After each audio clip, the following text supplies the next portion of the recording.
ሃይማኖት እኮ የበላይና የበታች የለውም። አላህ ዘንድ የሰው ልጅ እኩል ነው።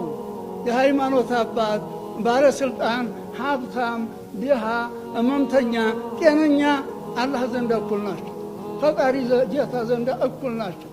ይህንን ተግባር ላይ እስካላዋልን ድረስ 100 ጊዜ ብንለፈልፍ 100 ጊዜ ብናደርግ በሺህ የሚቆጠር ብናደርግ ፈጣሪ ጌታ አይሰማንም። ይሄን ማወቅ አለብን። መጀመሪያ ልባችንን ንጹህ ማድረግ አለብን። ሁለተኛ ስራችንን ንጹህ ማድረግ አለብን። ተተንኮል መመለስ አለብን።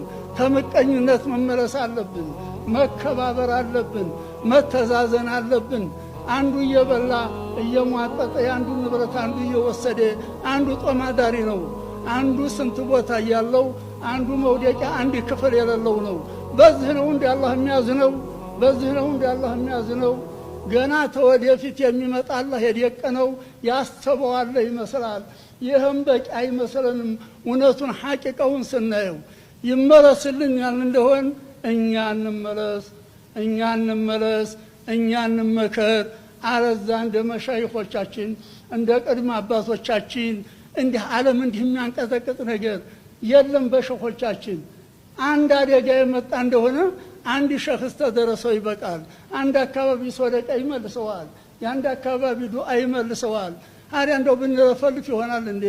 ብንለፈልፍ አይሆንም። መመለስ አለብን። መሪውም ይመለስ፣ ተመሪውም ይመለስ። የሃይማኖት አባቶች ይጸጸቱ፣ እንጸጸት። ወጣቱ ይመለስ፣ ሴቱ ወንዱ ይመለስ። ፈጣሪ ጌታ ይሰማናል። እኛ ዱዓችን የማይሰማበት ምክንያት የለም። ተተመለስ። አላህ ሀገራችንን ሰላም ያርግልን እላለሁ።